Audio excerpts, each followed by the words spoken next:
En el marco de las formaciones CAS dadas en género y desarrollo para África y América Latina que implementa el IHID, hemos desarrollado una colección de 6 videos para facilitar la implementación de la malla de género, que es una herramienta realmente poderosa para la transformación social y la implementación del enfoque de género en los proyectos y programas de desarrollo.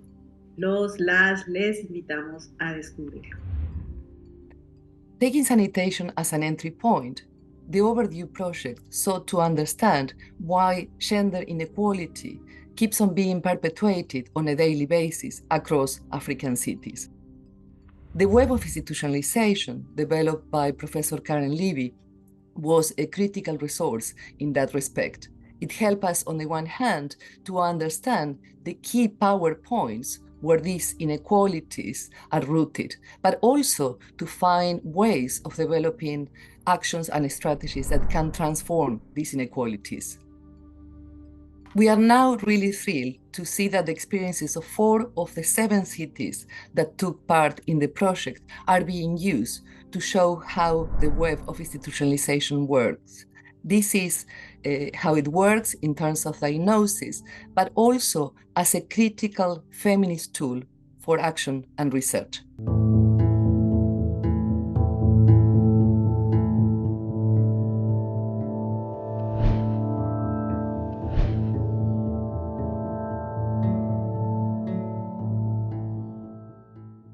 Comment analyser le genre dans la sphère organisationnelle? On s'intéresse dans cette sphère à comment l'organisation gère le genre, notamment à travers la responsabilité pour la prise en compte du genre, les procédures et le développement du personnel. Prenons l'exemple du projet de réhabilitation d'une station de traitement des boues fécales pour la production de biogaz dans une école d'Antananarivo, à Madagascar. Quel était le but du projet? Notre objectif était de réhabiliter une petite station de traitement de boues de vidange proche d'une école primaire publique dans un quartier populaire pour récupérer du biogaz pour la cantine scolaire et du compost pour le jardin potager de l'école.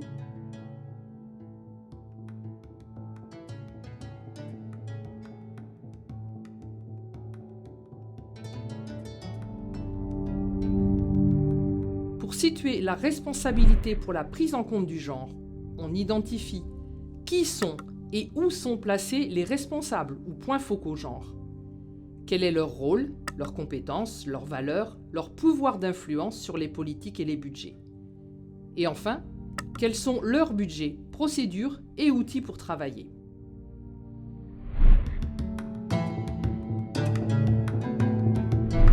Nous retenons de l'analyse que les points focaux genre sont des personnes qui ne peuvent pas décider. Leurs connaissances et leur savoir en termes de genre sont insuffisants. Ils n'ont pas de mission définie à leur poste. Leur responsabilité pour le genre est secondaire.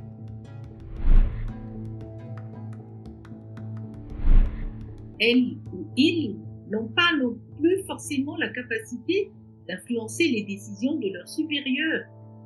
Ni la structure responsable du genre, ni les personnes affectées au poste ne disposent d'espace de négociation pour faire une quelconque pression pour l'intégration effective du genre, même au sein de leur organisation.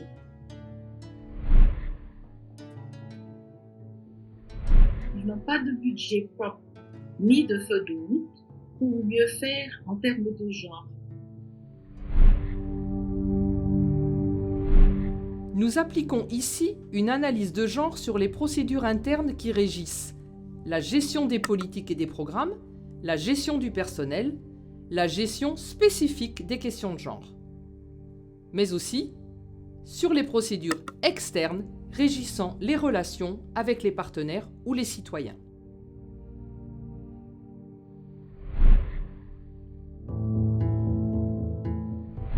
On a essayé de repérer d'abord les principales procédures internes à l'organisation pour le développement, mais aussi la mise en œuvre, le suivi et l'évaluation des plans d'assainissement. Exemple, les indicateurs, les cahiers de charges des agents techniques, etc.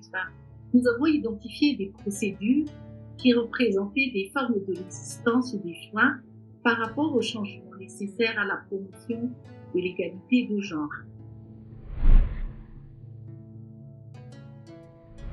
En fait, c'est possible de recruter les femmes, mais avec les paperasses qu'il faut présenter, des fois ça devient des freins à la participation des femmes aux activités rémunérées et aux activités formelles.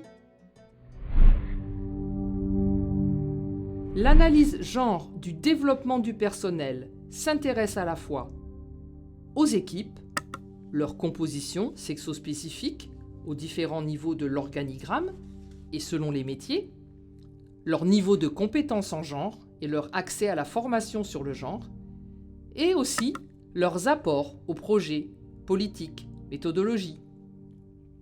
On s'intéresse aussi à l'égalité professionnelle entre les femmes et les hommes, égalité des salaires, égalité des chances et mobilité professionnelle, mixité dans les postes et les tâches, articulation des temps de vie et bien sûr, lutte contre les discriminations et les violences sexuelles et sexistes au travail.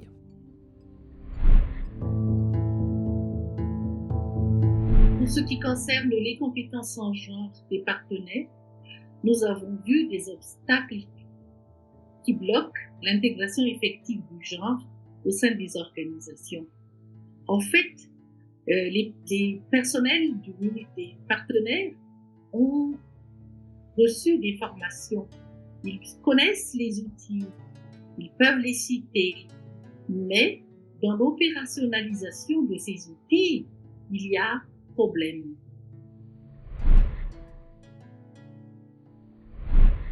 Désagréger les données, c'est d'accord, mais après la désagrégation, qu'est-ce qu'on fait des résultats?